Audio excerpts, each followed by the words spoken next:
Hello and welcome to CNN Student News. I'm Carl Azus reporting from the CNN Center. As March marches on, we're glad you're taking 10 minutes out of your Tuesday to watch our show. First up, the Middle East, where there's been fighting for decades between Palestinians and Israelis. President Obama, like other U.S. and international leaders, is trying to encourage peace talks between the two sides. But they're not going well, and violence between Israelis and Palestinians flared up this month. Palestinian leader Mahmoud Abbas was at the White House yesterday, 2 weeks after Israeli Prime Minister Benjamin Netanyahu visited. The two Middle Eastern leaders disagree so deeply over issues like land borders and security issues that the U.S. is having trouble just getting them to talk to each other. The Obama administration set an April deadline for the two sides to agree on a path toward peace. That'll likely be extended through the end of the year. The U.S. and European Union have issued sanctions or penalties against Russian officials, but they only directly affect a handful of people. The sanctions will prevent about 32 Russians from traveling to certain countries and getting access to some investments they have in those countries. This is all about Crimea. It's a region of Ukraine where more than 96% of voters elected to split off from Ukraine and become part of Russia. The U.S. and European Union called Sunday's vote illegal and said they wouldn't recognize it.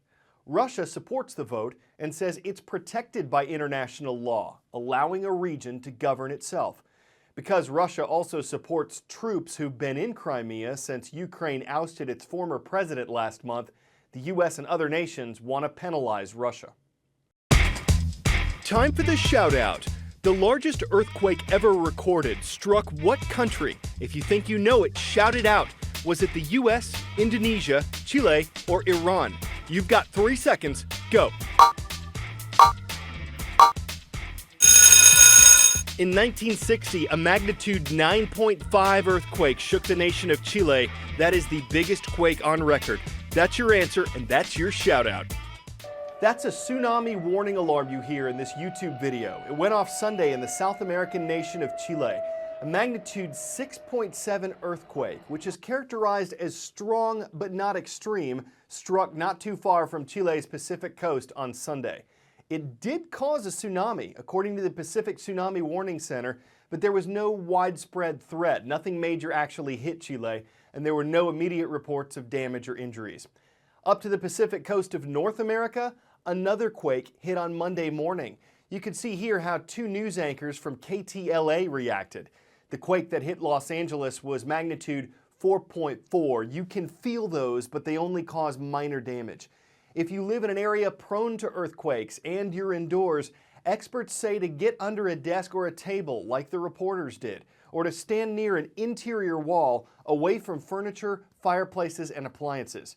If you're outdoors, head for open spaces. You want to be away from buildings, power lines, or anything that could fall on you. The families of the 239 people aboard Malaysia Airlines Flight 370 are struggling with the unknown. The father of a missing passenger says all he hopes for is that officials find the plane. An 11th day of searching turned up nothing. There are countless theories for why the plane vanished and where it could have gone.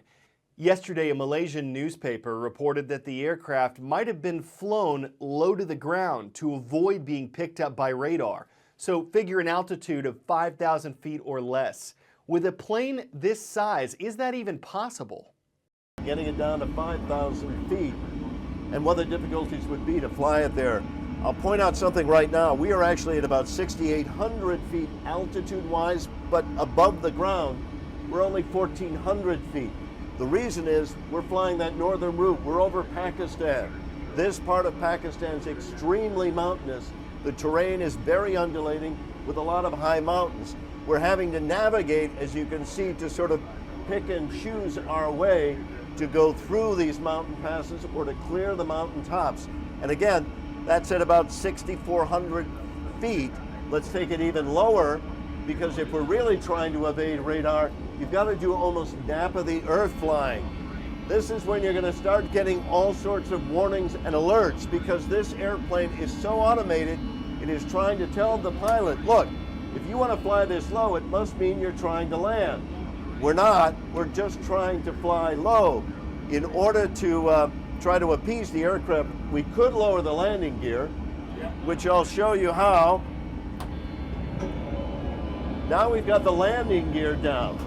The problem with this is it at least quiets some of the alarms, but the other problem is now we're really drinking a lot of fuel. Whoever is in control of the aircraft, if this was the route they took and this was the altitude they tried to fly, that they knew the terrain they were going into. Remember, for this simulation, we made it daylight, but for that person at that time, it would have been nighttime, which means that any of the ground hazards would have been extremely hard to see, and without a transponder transmitting, it would have meant that any other aircraft wouldn't know we were here.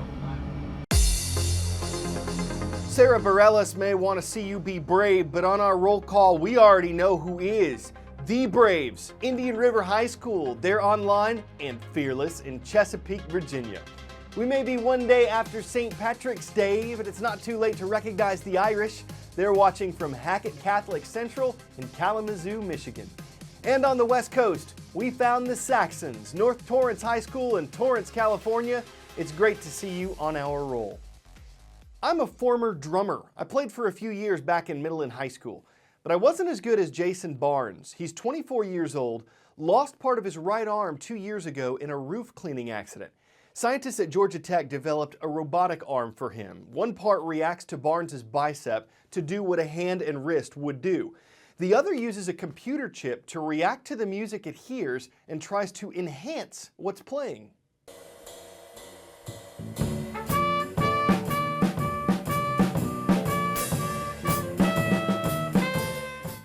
My first lesson with my drum teacher, and he was kind of curious as to how I played drums.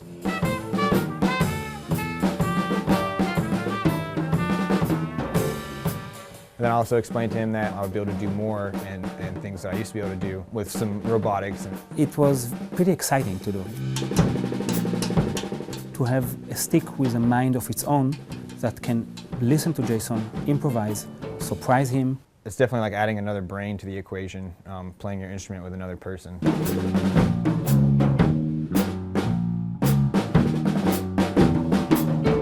It can push music to new domains and maybe even lead to new kind of music genres.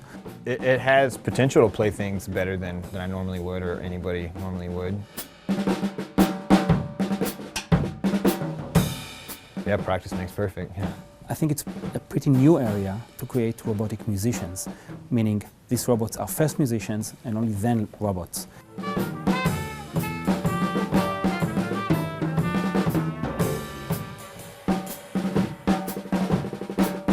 There's a rescue crew called Henry 1 at Sonoma County Airport in California. One thing its members train on is saving people in remote areas like rugged mountainsides or cliffs.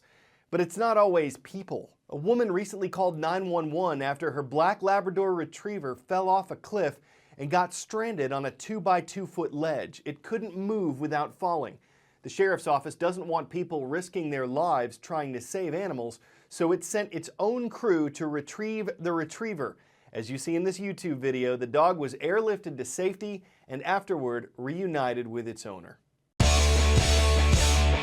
Sometimes it's a steak, sometimes a burrito, sometimes you just feel like a big old bowl of pasta. Well, check it, y'all. A big old bowl of pasta. Orders up!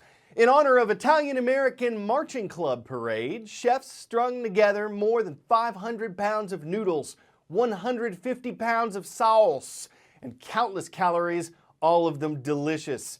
It fit, if you can say that, into an 8-foot wide bowl. Of course, no one person is gonna eat this. We doubt he'd make it past a couple pounds before spaghettiing pretty sick. If you're looking to bake up a record and you're willing to shell out the money and time, that's exactly the sort of thing that'll make a meaningful impression, that'll bowl people over. Though putting it together would take you al dente long. Certainly spices up our show with a saucy story that we hope will keep you carving back for more. I'm Carl Azus. This is CNN Student News.